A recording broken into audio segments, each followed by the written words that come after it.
तक के एंकर रोहित सरदाना को श्रद्धांजलि देते हुए रवीश कुमार ने एक बड़ा सवाल उठाया।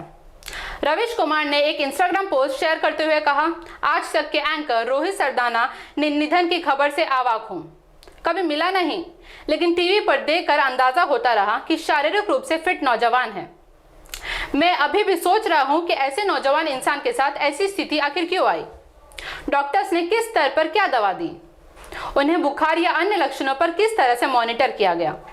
मैं डॉक्टर नहीं हूं, लेकिन कोविड से गुजरते हुए जो खुद अनुभव किया, उससे लगता है कि डॉक्टर सही समय पर जरूरी दवा नहीं दे रहे हैं।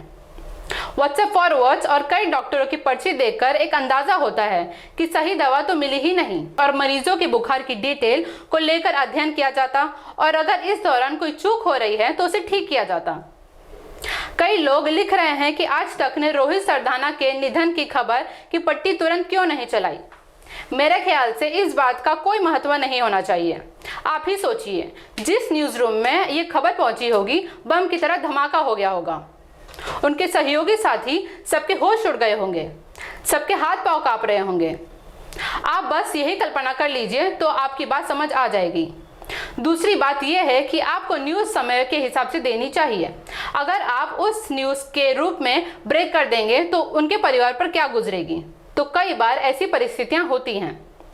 कोविड के दौरान कई पत्रकारों की जान चली गई। सूचना प्रसारण मंत्रालय उन पत्रकारों के बारे में कभी ट्वीट नहीं करता। आप बताइए कि कितने पत्रकार देश भर में मर गए। सूचना प्रसारण मंत्री ने क्या कभी उनके बारे में कुछ लिखा या कहा। उन्होंने प्रधानमंत्री की छवि चमकाने से फुर्सत ही नहीं है। इस देश में एक ही काम रह गया है, लोग मर जाएं लेकिन मोदी जी की छवि चमकती रहे। आप लोग भी अपने अपने घरों में मोदी जी की 20-20 फोटो लगा लें और रोज उसे साफ करते रहें ताकि उनकी फोटो चमकती रहे। उसे ट्वीट कीजिए ताकि उन्हें सुकून हो सके कि मेरी छवि घर घर में चमकाई जा रही है। आम लोगों की भी जान चली जाए, प्रभावशाली लोगों को अस्पताल नहीं मिला, ऑक्सीजन नहीं मिला, वेंटिलेटर बेड नहीं मिला। आप माने या ना माने, इस सरकार ने सबको फंसा के रख दिया है।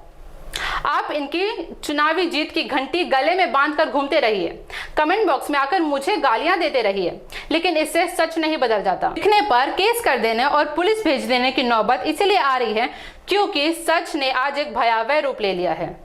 जो लोग इस देश में कार्यवाही के साथ हैं, वो इंसानियत के साथ नहीं है। इस देश को झूठ से बचाइए, खुद को झूठ से बचाइए।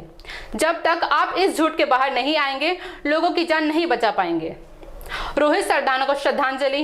उनके परिवार के बारे में सोच रहा हूं, कैसे उभरेगा इस हादसे से और आखिर कौन ऐसे हादसे से उभर सकेगा। भारत सरकार से मांग करूंगा कि रोहित के परिवार को 5 करोड़ का चेक दें और वो भी तुरंत, ताकि उसके परिवार को किसी तरह की दिक्कतों का सामना न करना पड़े। सरकार को अपने पत्रकारों की मदद करनी चाहिए। और इतना ही कहूंगा कि आज तक मैं रोहित के सहयोगी को इस हादसे को दुखद खबर को सहने की ताकत मिले। रवीश कुमार।